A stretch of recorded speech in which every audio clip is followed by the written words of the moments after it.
बहनें, देवियों, मैं ये जरूर कहूँगा, मैं कई बार हमें आदरणीय दयाल पटेल जी कलर नंबर 2 में जब इन्होंने सिलाई मशीन किया, कितने महिलाओं के आगे किया, शायद इसका कल्पना नहीं कर सकते। हम यहाँ जो इनका कार्यक्रम रहा चिल्ड्रन पार्क में, बड़ी दुर्भाग्य है, या हमारा दुर्भाग्य समझिए कि हम पहुंच नहीं पाए और हम भूल गए। हमें रहा पोस्टर पंपलेट डेली अखबार में आता था, मैं पढ़ते थे नया मूवमेंट चलेंगे जरूर, और नहीं आया। बहुत बढ़िया रहा ये सुन करके। आज मैं सुने हमें निमंत्रण दिया जाएगा और आपके आना जरूर सभी लोग हैं। और ये हमारे हम नाम तो नहीं जा पाएंगे, नौजवान साथी हैं, नहीं सब जने हैं, कुछ लोग परिचय हैं, कुछ लोग नहीं है। हम चाहते हैं सब, चाहे बुद्ध विहार हुआ कहीं हो, गरीबों के हक में। मैं मनील बस्तियों में कितने बच्चों का अपना स्कूल खोल के इन्होंने पढ़ाया है। ये कोई इनकर समझ लीजिए कर्जा अदा नहीं कोई कर सकता। और आज भी इनकी है भावना, उनकी घर हम तो सुने कौन में है जरा, लेकिन इनकर गरीबों के प्रति इनकी हमेशा बना रहता है दिमाग में। रात भर सोचते रहते हैं कैसे गरीबों के बीच में जाए, कैसे मैं आगे बढ़ाई और गरीबों को काम करें। भगवान उतना धन दौलत नहीं दिए हैं, फिर भी ये उससे बढ़ के हिस्सा ले रहे हैं, बड़ी सराहनीय है। हम चाहेंगे, हम भी कोशिश करते हैं कि हम भी इनके साथ रही और कुछ इनकर में सहयोग करिए, इनके साथ जो भी हो शारीरिक। और हमारे पास बकाया दान करना है, पेंशन मिलता है, जो कहेंगे मैं इनका मदद भी कर दूंगा। लेकिन हम ये चाहेंगे कि आप लोग जरूर इसका साथ देंगे, जैसे ये साथ दे रहे हैं, जिनका साथ देने के आपको उचित है। हम देवियों महिलाओं से मैं जरूर आग्रह करूंगा कि इनको कभी नहीं भूलें। एक हमारे साथी है, ये कमल जैसा कि बगल में रहते हैं, चौधरी साहब के लड़के हैं, तो वो बेचारा है तो वो है, वो काम करते हैं तो बड़ा अच्छा लगता है। देखिए वो गमछा पहन के आए हैं, कम से कम लगा इनका साथ दे। और ये जो कहते हैं पूरा खड़ा उतरते हैं, इनमें कोई दूर नहीं है। कोई ये नहीं है कि हम कहे का तो कहे का, कहीं झूठ नाम की कभी चीज नहीं मैं देखा। मैं इसी के साथ में पुनः संतों गुरुओं को नमन करते हुए अपनी बात समाप्त करूं। इनके कार्यक्रम में बढ़िया आवा करें, हिस्सा लिया करें। हम भी कोशिश करेंगे जो भी कार्यक्रम करें, चाहे यहाँ हो, कौन हो, चाहे रावटगंज हो, जाने का प्रयास करूंगा। जय हिंद, जय भारत।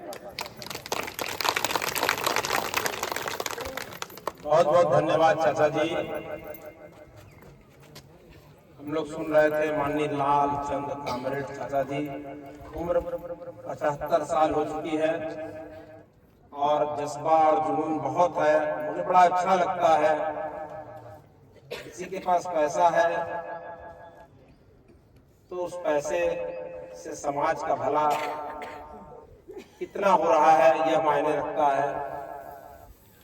चाचा जी बोर्ड एम्प्लॉइज रहे और आज रिटायरमेंट है, लेकिन समाज को जगाने के लिए पैदल चलते हुए काम कर रहे हैं। आज इनका नाम सदैव जिंदा रखा जाएगा। जब ये दुनिया में नहीं होंगे तो इनका नाम जरूर चलेगा। लालचंद कामरेड चाचा जी जो समाज को हमेशा दिशा देते रहते हैं, हम उनका धन्यवाद ज्ञापित करते हैं। वो संतों, गुरुओं, महापुरुषों, वो कहते हैं कि मैं बहुत पढ़ा लिखा तो नहीं हूं, लेकिन समाज को जगाने के लिए जितना भी हो सकता मैं कर रहा हूं।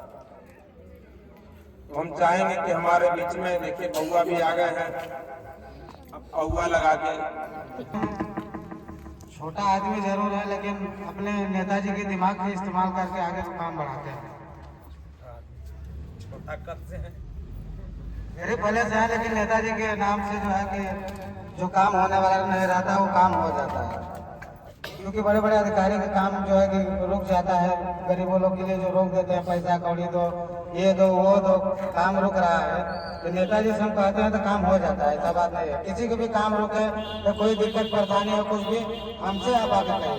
अगर आप देखिए चौपन के एक जने थे, उनका राशन कार्ड जो है, मीटिंग में आने से आप लोगों को बात विचार जो भी होती है, जो भी दिक्कत परेशानी आपको रहते हैं, मीटिंग में आप बताएंगे तो उसके लिए आपको जानकारी होगा। अगर मीटिंग में नहीं आएंगे तो आपको कुछ पता नहीं चलेगा कि कहाँ क्या हो रहा है, क्या नहीं हो रहा है। इसलिए हम चाहते हैं कि हमारे दयालु जी की मीटिंग जब भी हो, हम जब भी बुलाएं तो मीटिंग में आने का कष्ट जरूर करें। मीटिंग में आएंगे हर चीज का फायदा उठाएंगे। जो है कि कोई आपको दिक्कत परेशानी भी रहेगा तब पर भी नेताजी खड़े रहेंगे। हमेशा बोलते रहते हैं कि जो भी दिक्कत परेशानी हो हमको बताएं, नेताजी की अपना बात पहुंचाएंगे और आपका काम आगे बढ़ाने का कोशिश करेंगे। इसके लिए अपने भाई को ध्यान रखना। जय हिंद, जय भारत, नमो बुद्धाय। पूर्व में जिला अध्यक्ष रह चुके हैं राष्ट्रीय नव निर्माण महिला सेना की। हम चाहेंगे कि आप भी अपने कुछ विचार प्रकट करें। ये ठीक ना हो तो जाने दीजिए, आप बोलेंगे। कॉमरेड चाचा को सुने। अब हम लोग सुनेंगे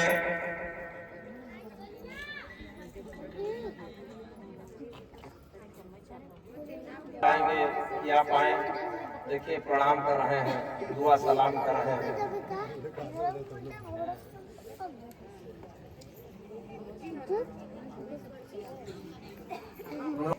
इस कार्यक्रम में दो मुख्य अतिथि बनाए गए हैं, दोनों संरक्षक हम लोगों के। तो हम चाहेंगे बड़े भाई श्री सत्येंद्र सिंह नेताजी अपने विचार प्रकट करें। जो संस्था के संरक्षक हैं, कुछ तो करना ही पड़ेगा विचार।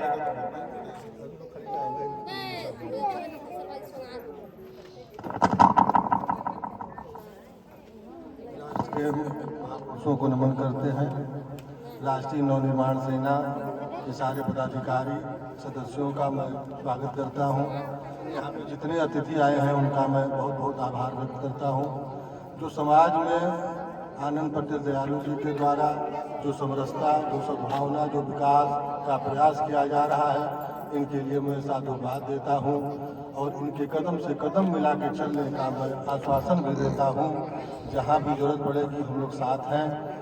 ये प्रगति समाज के लिए दिशा परिवर्तन का जो काम हो रहा है, इसके लिए बहुत बहुत धन्यवाद। आई हुई माताएं बहनें का भी मैं अभिनंदन करता हूँ, स्वागत करता हूँ कि आप अपना बहुमूल्य समय निकाल के यहाँ पे आई हैं। इसके लिए बहुत बहुत बहुत बहुत आभार है आपका। धन्यवाद। जय हिंद, जय भारत। बहुत बहुत धन्यवाद। हम लोग अपने संरक्षक महोदय को सुन रहे थे। अब हम चाहेंगे कि जनाब महताब आलम जी राष्ट्रीय महासचिव हैं, बताएं, विचार दें।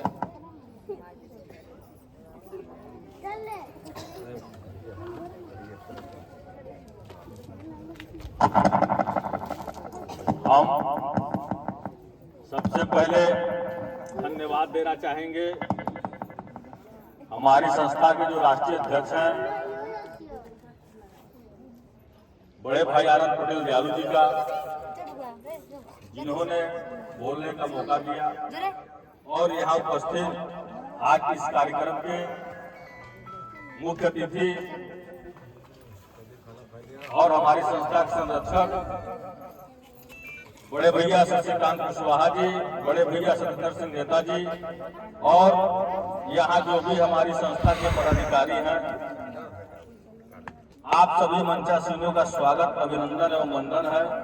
राष्ट्रीय नवनिर्माण सेना जो हमारी हम लोग की जो संस्था है, एक संस्था नहीं बल्कि एक विचार है जो इस समाज में फैले हुए कुरीतियों को बदलने का काम कर रही है। अभी आपने देखा कि हमारे नेताजी ने तुरंत ये माता जी को तुरंत ये बताने का काम किया कि अगर आप घूम के भीख मांगने का काम कर रही है तो अपने बच्चे को पढ़ाने का काम करिए। हमारी राष्ट्रीय निर्माण सेना हमेशा इस कारवां को आगे बढ़ाती रही। उन गरीब धिक्कारों, गलियारों में, तमाम बस्तियों में जाकर गरीब गरीब बच्चों को खोजकर कूड़ा बीनने वाले, कबाड़ बीनने वाले बच्चों को स्कूल भेजने का काम की हमारी संस्था ने। और संस्था के हमारे राष्ट्रीय अध्यक्ष जी हमेशा हर बड़ा संघर्ष करते हैं और उनका और हमारी संस्था का ये कभी ध्येय नहीं रहा कि हम कभी कोई भी कार्यक्रम कराएंगे या हम कोई भी ऐसा काम न कराएंगे जो सामने वाले को यह महसूस हो कि मुझे फ्री में मिल रहा है। ये हमारी संस्था का उद्देश्य नहीं है। हमारी संस्था का ये उद्देश्य हमेशा रहा है कि आपको हम इतना योग्य बना देंगे, इतना काबिल बना देंगे, आपके अंदर इतनी काबिलियत भर देंगे कि आपको किसी के सामने हाथ फैलाने की जरूरत नहीं होगी। अभी आपने देखा 19 दिसंबर को जो इतना बढ़िया कार्यक्रम हुआ, अशफाकुल्लाह खां, राजेंद्र नाथ लाहिड़ी, खुदीराम बोस, ठाकुर रोशन सिंह की शहादत दिवस पे जो कार्यक्रम हुआ, और उन लोगों में उन महिलाओं को कैंची और सिलाई मशीन दिया गया जो वहां पे जीती। मकसद ये रहा कि आज लगभग हम लोग 25 वर्षों से उन गरीबों के बीच में काम कर रहे हैं, जो गरीब महिलाएं घरों में झाड़ू बर्तन पोछा करती थी और वो लाचार अपने आप को महसूस करती थी कि हम करें भी तो करें क्या। तो हमारी संस्था ने उनके दिलों में, उनके घरों में एक अलग जलाने का काम किया कि आइए हम आपको आत्मनिर्भर बनाने की ओर लेके चलते हैं। और शायद ये ओबरा नहीं, जिले में हर जगहों पे इतनी सिलाई सेंटर खोली गई अपनी संस्था के माध्यम से, राष्ट्रीय नवनिर्माण सेना के माध्यम से, और उन गरीब महिलाओं को सिलाई सीखने का मौका मिला। लगभग ओबरा में 7 कोई ऐसी गली नहीं बची होगी जहां हमारा सेंटर न चलता हो। और आज वो महिलाएं जो सिलाई सीखी है, आज वो कम से कम किसी के सामने हाथ फैलाने की स्थिति में नहीं है। आज वो अपना काम करती हैं, अपना पैसा कमाती हैं। अगर पति का सहयोग मिलता है तो अच्छे से आगे बढ़ती है, अन्यथा की स्थिति में इतना तो वो काम कर लेती है कि जो एक मजदूर दिन भर मसाला बना गरीबा ढोकर जितना वो कमाता है, वो महिला घर में इज्जत से और सम्मान से कमाने का काम करती है। तो आप लोग को ये समझने की जरूरत है और ये जानने की भी जरूरत है कि संस्था हमारी जो आत्मनिर्भर का काम करती है, और हम यहाँ बहुत सी हैं हमारी माताएं बहनें जो जानती हैं कि हम लोग का सिलाई सेंटर चलता है, और ये कारवां हमेशा चलता रहेगा, और इस कारवां को कभी हम लोग रुकने नहीं देंगे। जो भी हमारी माताएं बहनें अगर वो चाहती हैं कि हम आत्मनिर्भर बने, सिलाई सेंटर, सिलाई सीखे, कढ़ाई सीखे, बुनाई सीखे, उनके लिए संस्था हमारी हमेशा अनवरत उनके लिए खड़ी है। और जो लोग सिलाई सीख चुकी हैं, हमारी संस्था उनके लिए भी, उनको भी हम वहीं पर नहीं छोड़ देते कि आप अगर सिलाई सीख ली है तो आपका फिर काम खत्म हो गया। नहीं, अगर वो चाहती हैं तो हमारी संस्था उन्हें दुकान खोल कर भी देने का काम करती है, और उस दुकान से वो अपना घर और परिवार चलाती है। तो इसीलिए संस्था हमारी हमेशा देने का काम कभी नहीं की है, हमेशा आपको ये बताने का काम किया है कि आपका जो अधिकार है, आपका जो काबिलियत है, उस काबिलियत पे आपको मिलेगा। हमारी संस्था में जो भी प्रतियोगिता उसमें 1000 महिलाएं भाग ली और सब अपने आप में सिलाई की मास्टर थी, लेकिन अगर उसमें 220 महिलाएं अगर इनाम पाई हैं तो वो अपने काबिलियत के दम पे पाई है। इसलिए काबिल बनिए, और कहीं भी कोई रोड़ा आए तो हमारी संस्था उनके लिए हमेशा सहयोग के साथ खड़ी है, उनको सही रास्ता बताने के लिए। यहाँ तक कि अगर आपको लगता हो कि हम अपने बच्चे को पढ़ाने में असमर्थ हैं, तो आप लोग ध्यान से सुनिएगा, आके कभी मिलिएगा हमारे राष्ट्रीय अध्यक्ष जैसे आनंद पटेल जारू जी से, या आपके इलाके में जो भी हम लोग के लोग रहते होंगे, जैसे अब दिल्ली के लोग हैं तो वहाँ भगवा रहते हैं, आप लोग कभी ये बताने का प्रयास करिएगा कि भैया हम पैसे के अभाव में या किसी परेशानी के कारण अपने बच्चे को नहीं पढ़ा रहे हैं, तो संस्था उस बच्चे की जिम्मेदारी लेगी उस बच्चे को पढ़ाने की। क्योंकि आप महसूस करती हैं कि अगर आप पढ़ी लिखी नहीं है तो समाज में आपको कितना झेलना पड़ता है। तो कम से कम आने वाला जो भविष्य है, जो आपके बच्चों का भविष्य है, उनका उज्जवल होगा, तो आप लोग की भी बढ़ोतरी पार हो जाएगी। बस इतना ही कहूंगा कि ये कारवां चल रहा है, और जो भी चेहरे ये सोचते होंगे कि हम आनंद पटेल जादू जी के हौसले को प्रस्त कर देंगे। और उनका हौसला कभी कोई प्रस्त नहीं कर सकता। जो जिनके सर पे इतनी माताओं बहनों का हाथ है, उनका हौसला कोई क्या प्रस्त कर पाएगा।